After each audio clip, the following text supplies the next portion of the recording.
Muito bem, amigos, vamos dar continuidade à nossa série. Hoje, no terceiro episódio, nós vamos tratar sobre o crime do artigo 10. Decretar a condução coercitiva de testemunha, de investigado, manifestamente descabida ou sem prévia intimação de comparecimento ao juízo. Pessoal, pois bem, antes de iniciar a discussão sobre o tipo penal propriamente dito, nós vamos fazer uma breve revisão do Instituto da Condução Coercitiva. A condução coercitiva, ela consiste em capturar testemunha, perito, ofendido, investigado ou réu e levá-lo, ainda que contra a sua vontade, à presença de uma determinada autoridade, para que seja ouvido, identificado ou pratique outros atos de interesse da investigação ou da ação penal.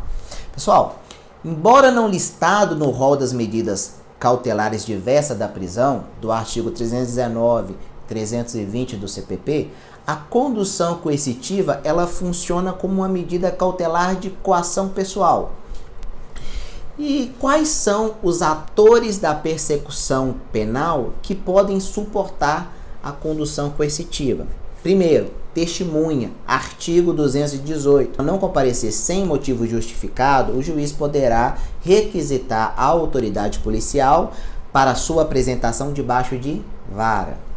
Perito, o perito no artigo 278, também, se não comparecer assim que intimado, poderá o magistrado determinar sua condição coercitiva. A vítima, artigo 201, parágrafo 1º, na mesma situação, foi intimado, não compareceu sem motivo justo, também poderá se apresentar debaixo de vara. Por fim, pessoal, investigado na fase pré-processual ou réu na fase processual, artigo 260 do CPP.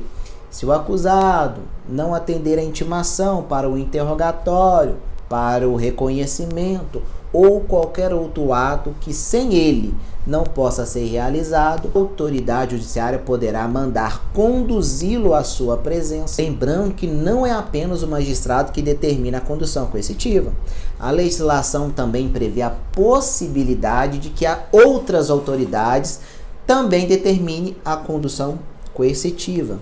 A autoridade policial, por exemplo, MP no âmbito do PIC, Procedimento Investigativo Criminal, e a Comissão Parlamentar de Inquérito, as CPIs. Pessoal, sobre a condução coercitiva nas operações policiais, o que acontece aqui?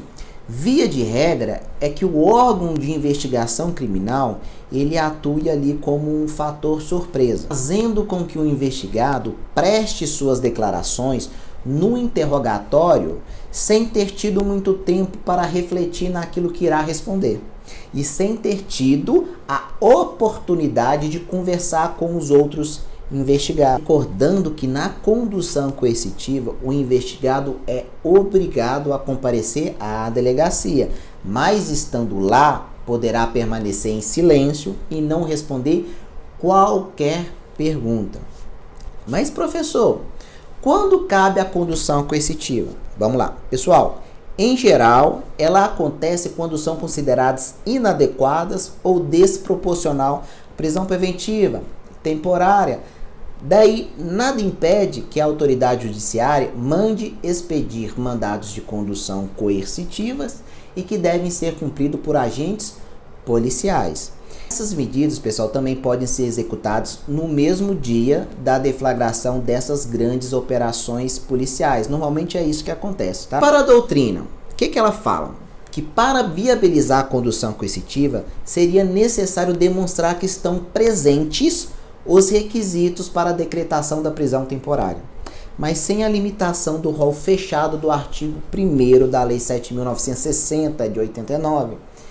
Então, pessoal, essa medida, ela justificaria em virtude da necessidade de se acautelar a coleta probatória durante a deflagração de uma determinada operação policial ou mesmo permitir a conclusão de uma certa investigação criminal urgente.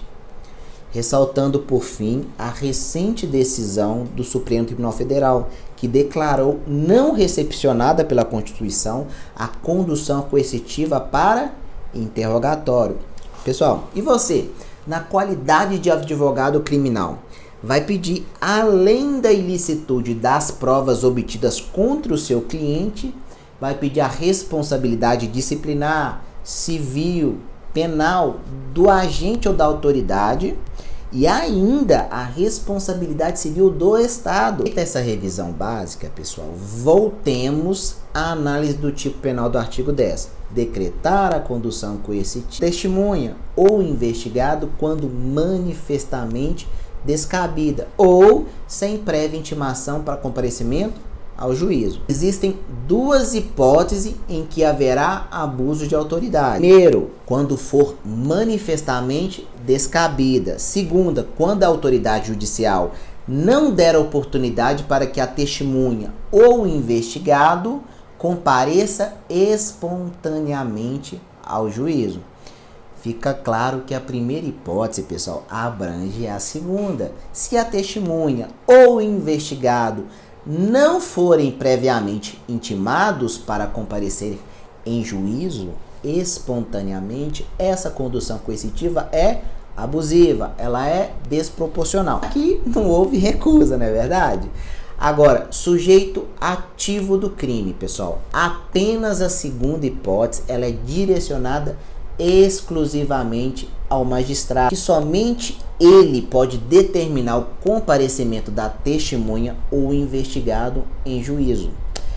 Já a primeira hipótese pode ser praticada por autoridades, MP, polícia e o presidente da CPI. Bom, pessoal, essas autoridades que determinarem a condução coercitiva manifestamente descabidas ser responsabilizado pelo artigo 10 da Lei de Abuso. Pessoal, por sua vez, o juiz que decretar a condução coercitiva do investigado para interrogatório em desacordo do que decidiu o STF nas ADPFs 395 e 444, comete o crime do artigo 10 da Lei de Abuso de Autoridade. Pessoal, sujeito passivo é aquela mesma regra do artigo 9 comentado no segundo episódio, dupla subjetividade passiva. Nós não vamos tocar de novo nesse assunto, vamos direto para o segundo ponto desse dispositivo, que nas hipóteses em que a autoridade judicial não der a oportunidade para que a testemunha ou o investigado compareçam espontaneamente ao juízo. Lembrando que a intimação para comparecimento da testemunha ou do investigado, ela deve ser prévia e pessoal. Lembrando sempre da necessidade de comprovação do elemento subjetivo específico já mencionado nos outros episódios, tá? Isso, se não há demonstração do elemento subjetivo especial, não há crime. Muito importante isso aqui. Eu chamo a atenção de vocês. Só haverá crime em casos de condução coercitiva de testemunha ou investigado, só nesses casos. Perito ou vítima, que também podem ser conduzidos coercitivamente, como já mencionado. Esse ponto, tipo penal incriminador, ele é claro. Só há crime quando a condução coercitiva descabida, ela é efetivada contra a testemunha e contra o investigado. A expressão investigado abrange réu? Vamos esclarecer. O tratamento do agente no direito penal. Investigado, fase pré-processual. Réu ou acusado, fase processual. Pessoal, para o STJ, a investigação da infração penal, ela se prolonga durante toda a persecução criminal, que compreende tanto o inquérito policial quanto a ação penal iniciado com o recebimento da denúncia. Sobre a consumação do crime. É mais um caso de crime formal, ou seja, não depende da produção do resultado naturalista. Basta aí a decretação com a prolação da decisão determinando a condução coercitiva, ainda que ela não se efetive. Pessoal, e qual que é a autoridade competente nesse caso? A competência nesse caso para o julgamento deste crime dependerá das funções desempenhadas pela autoridade que determinou a condução coercitiva. Se for um juiz federal, TRF, se for um juiz de direito, Tribunal de Justiça.